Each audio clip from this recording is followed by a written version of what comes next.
Okay, I would just like to start with the amazing news that my father-in-law came home from the hospital today.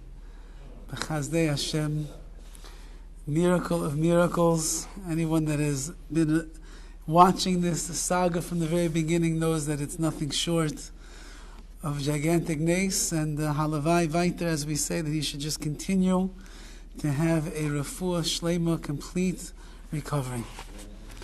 We left off over here in the Haggadah, and we're holding by the Rasha, by the wicked son.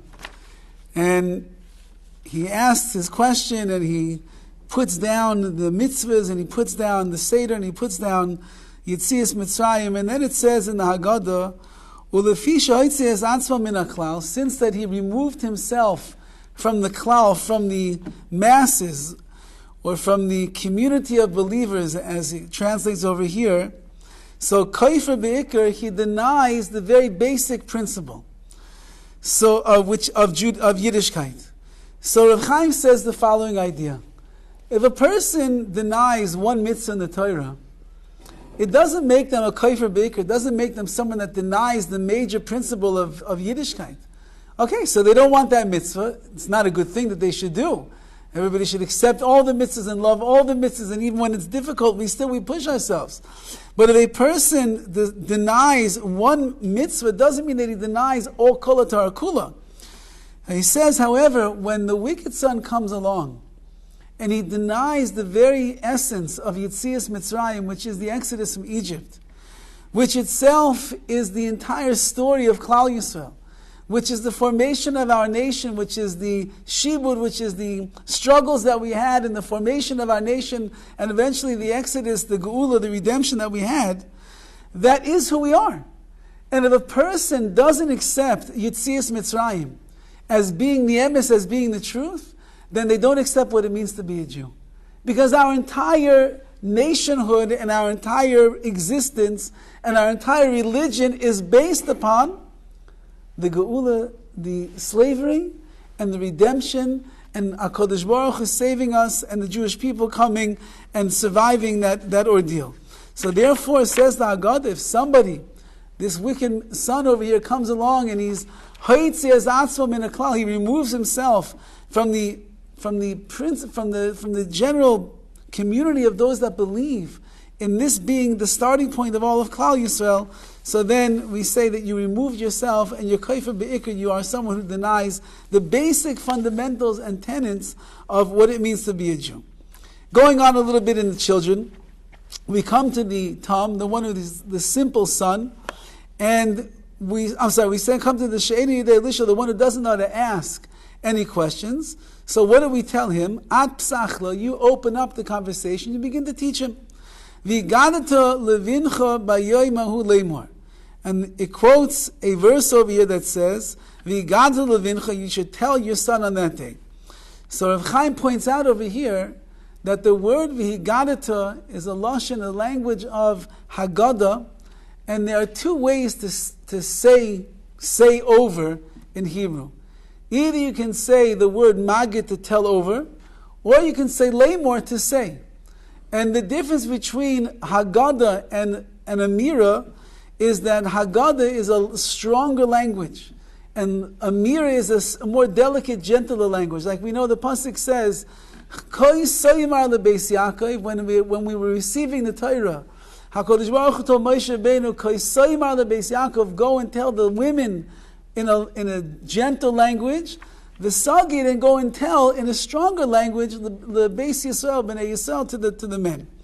So he says, why are we telling over this son who can't even speak right now, can't even without opening up the conversation? Why in such a strong language are we using over here? He says, because the point is that we want everyone to understand the night of the Seder by the Haggadah, that you've got to be forceful in the way that you're telling over the story of Yitzias Mitzrayim. Somebody who is a Maimin, who believes strongly in the Rebbeinu Shalom, somebody who relishes in our victories, who relishes in our salvation, who sees all the suffering and the struggles, but sees that we came out on top. So then a person understands and appreciates what it means to be a Jew. You got to tell it over by the Seder with conviction. You can't just leaf through the pages and tell over apologizing that we killed so many Mitzrayim and that there was so many of this and there was blood in this. No, it's got to be done with a bread, with a fire, and with a conviction and with a pride that this is the history of our nation. A little bit more, he skips over here. It says that v'achshav, we know that we were mitchila oivdei avodah zarah. In the beginning, we were idol worshippers, and then it says v'achshav. However, now kavanu amokim la'avodah, HaKadosh Baruch Hu brought us close to His avodah, to His service. So he brings from Rav Aaron Leib Steinman the following question. He said, "How come Klal Yisrael is not mentioned over here for all of that which we ourselves did? We know that in the beginning they were Oivdei Avodah Zarah, and that goes back to the days of Avram Avinu, the generation of that time. How about the fact that Avram Avinu, at the age of 3 years old, went on a search for the Ribbono Shel Olam?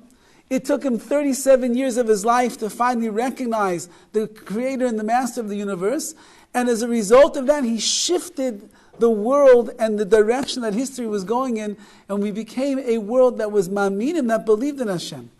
How about the fact, as he writes over here, that the Avos HaKadoshim, our great forefathers, they all did their best also to uphold that which Avram did. They were fighting against the world and against the culture and against society. And yet the Haggadah mentions nothing about the efforts that we put in.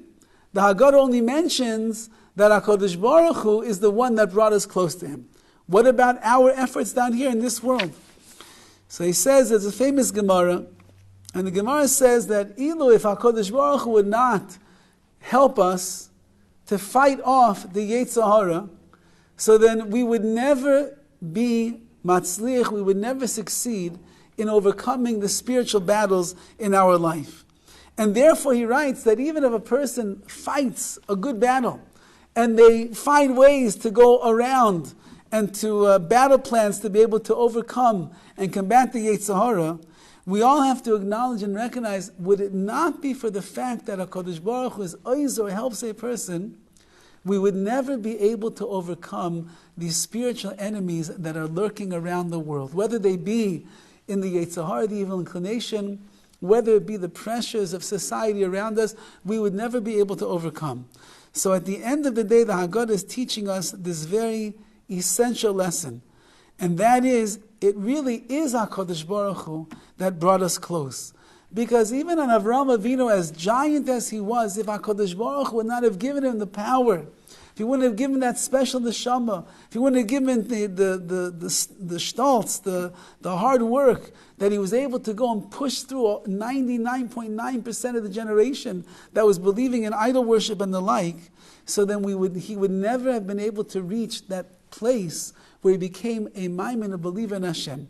And so too he says in all the generations, we try, we do our best, we have to put in our greatest amounts of effort to combat and overcome Yetzer Haras and the pressures of the world around us. But at the end of the day, if we're going to succeed, it's only because HaKadosh Baruch Hu is the one that's giving us the siyui, He's giving us the help to reach the achievements and to reach the goals, our spiritual goals that we have in mind. Okay, we'll stop over here in the Haggadah today, and we'll continue Be'ez Hashem tomorrow.